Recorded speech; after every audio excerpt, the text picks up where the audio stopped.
Hello, hello, hello. It is time for another weekly project update down here at St. Simon's Elementary. Last week we talked about how our bell tower steel was on its way, and you can see that we have received, installed, and welded it out. It looks really, really good in my opinion. What will happen next with this is we will grout these column base plates here so that there's a support underneath them other than just that threaded rod. And then in the grand scheme of things, we'll put down a base layer of sand and some pavers that have been dedicated by the school, by donors, and then also some historic pavers that we saved before we did all of our demolition. And then at the tail end of the day, this thing is so cool because that historic bell that we've been talking about will be mounted right there, and then we'll get them some sort of rope mechanism for them to actually ring the bell. But first, we've got to get it restored. That thing is over there begging for us to show it some love. So now that is one of the challenges that I've got, is to figure out who is going to restore it. Jumping over to our sidewalk disaster that we talked about last week, you can see we ripped out all of the bad concrete, regraded, re-prepped, and we actually completed a concrete pour today. This concrete sidewalk will serve between our administration building here and then also our gymnasium over there. Then there will be aluminum canopy installed in it and fencing underneath. Speaking of our aluminum canopy, you might be asking yourself, what are these wooden forms for? And what those are for is to block out for our canopy columns. So we'll pour this concrete tomorrow. That concrete will come up flush to this top of form, and somewhere in the middle here, we'll wreck this form. You can actually see how we've assembled it to do that. We'll take these screws out and then collapse the form towards the interior. Down here we have styrofoam, which we'll pour some gas on, and then we'll have a nice clear opening for us to install our new columns. And then after they're installed, we'll concrete around them. So that's what's going on the interior of the campus. We got our bell tower steel installed. We're working on our little bit of flat work. We have yet to start our drainage over here, but that's coming up in the next couple weeks. And then after that, we'll turn to our final grading and pouring our sidewalk running track. Let's go see what we've got going on the other side of the building.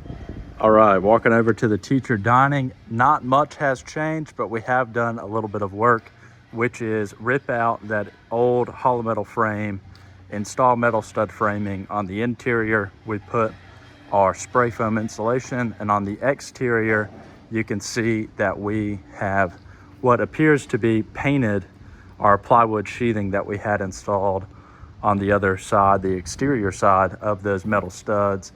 That paint is actually not paint, it's an air barrier.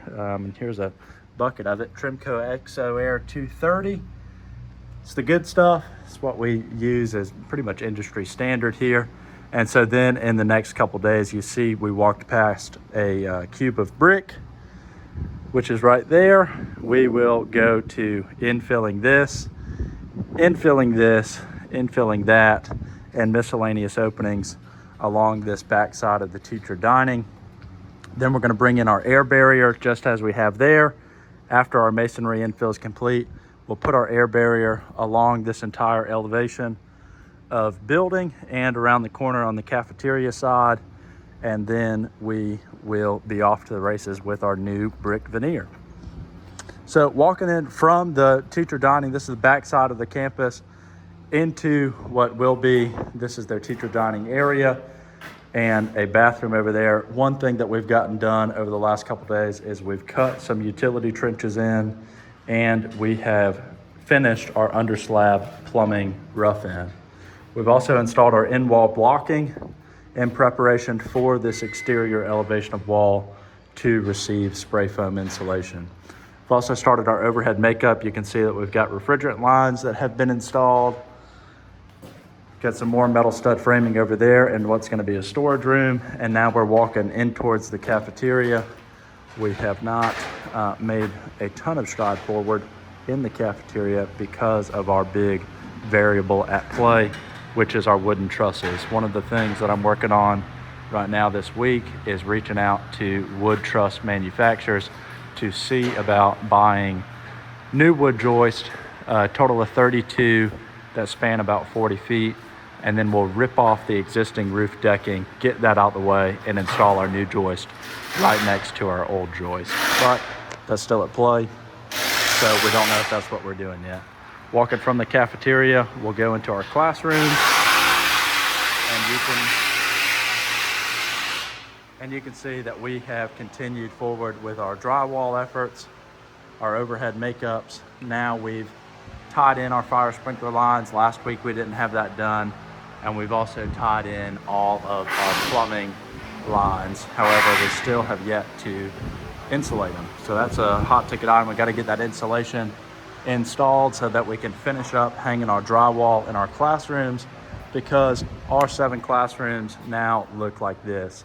You can see that we've got our high impact moisture resistant board installed up to 8 feet around the entire perimeter of the classroom, except for our wet wall that gets a cabinet. And the only reason that we have not been able to install this drywall is because we need to complete our plumbing insulation, which is that pipe right there.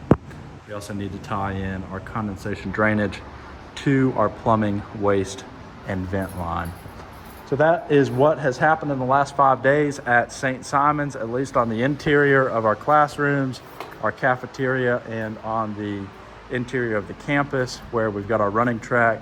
But one thing that is also noteworthy for us is that we have started the structural steel for what will be our new canopy. Again, we saved these old steel columns for historic value. You can see the color differentiation between them because there was once a masonry pilaster that surrounded them. We'll clean up all that rust, prime and paint the steel, and we will also install wooden joists that go across, and then a new PVC roof with tongue and groove soffit on the underneath. And you can see a sneak peek of what those plywood joists will look like. If we look back here at this elevation, you can see that they are gabled, sloping left and right, and then on top of that we'll have plywood sheathing and a PVC roof.